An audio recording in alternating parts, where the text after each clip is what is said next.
حضور ذول. يعني احكي لك بعد اكثر. اي روح لي الكوفيات والمقاهي اللي بمدينه الصدر، تلقي بها الكريستال، تلقي بها الحشيش. روح للشعلة. اي اوكي مخدرات. نروح بس نروح احنا نتحدث للشعلة. عن اي روح للشعلة، روح لا روح الاماكن. شلون دخلت هاي؟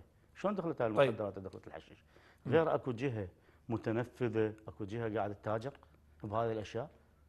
منو يعني منو؟ احنا زمنا واحد وقلنا يابا هذا الواحد. بس ايش قد قضيه انتشار استاذ حسن الحشيشه والكريستال؟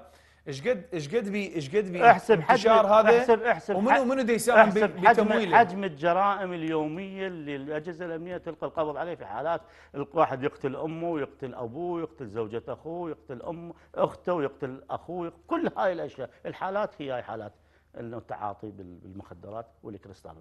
واحنا حدودنا الان لا زالت مفتوحه ولا زالت كل دخولها يعني من اي مكان. طبعا ذاك اليوم لزموا لهم فد 500,000 حبه جايه عن طريق الرمادي، يعني ما ادري منين جايه مثلا. زين. اي يعني انت تعرف هذول جماعه الخبراء الروليات منين يدخلون؟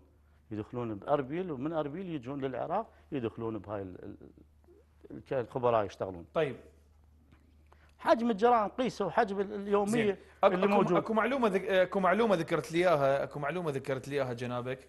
تحدثت عن انه البعض يحاول هو مسؤول. قلت لي بعض جهات امنيه، او ذكرت لي بعض المعلومات ما اعرف صحتها، انا راح اعرفها من عندك. قلت لي هم اللي يمولون الكريستال والهاي. شلون يعني القضيه خرجت من موضوع التجار؟ لا مو موضوع، قامت جهات هي اللي مو موضوع قوات امنيه تطلع وتنطي وتوزعها. لا، منو مسؤول عن نقل هذا الكريستال والحشيش اللي تتحدث عنه بالارقام جنابك؟ ارقام موجوده والجهات هاي المتنفذه هي اللي تجيبها. بس هذول يعني غاضين النظر عن كل المواضيع، غاضين النظر عن اي شيء يصير ببغداد. يعني انا اعتقد اكو مؤامره كبيره على العراق. هاي المؤامره بها دول اقليميه، بها ناس بالعراق زين. ناس منهم معروفين ولهم حظوه ولهم مكانه يعني بالعراق.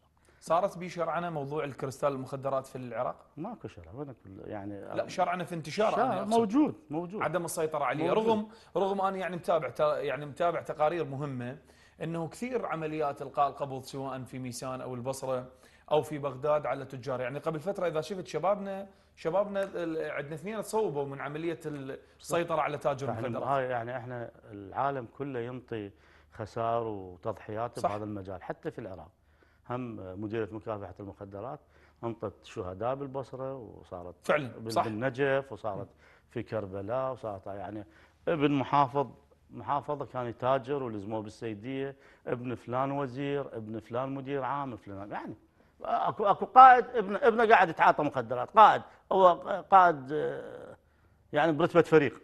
من اليوم ما شاء الله اليوم خلص علي شو اسمه. والله اتصلت بي قلت له ابنك هيك قائد عمليات. لو قائد شنو؟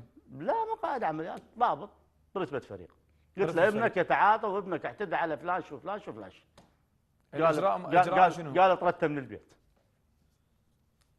ما سلم الجهات الامنيه؟ لا ما يسلم. شلون يسلم؟ قاعد يسلم ابنه. اكو واحد حرام يقول انا بايج، اكو واحد قاتل يقول انا قاتل. لا ما يصير. زين دكتور بعد شنو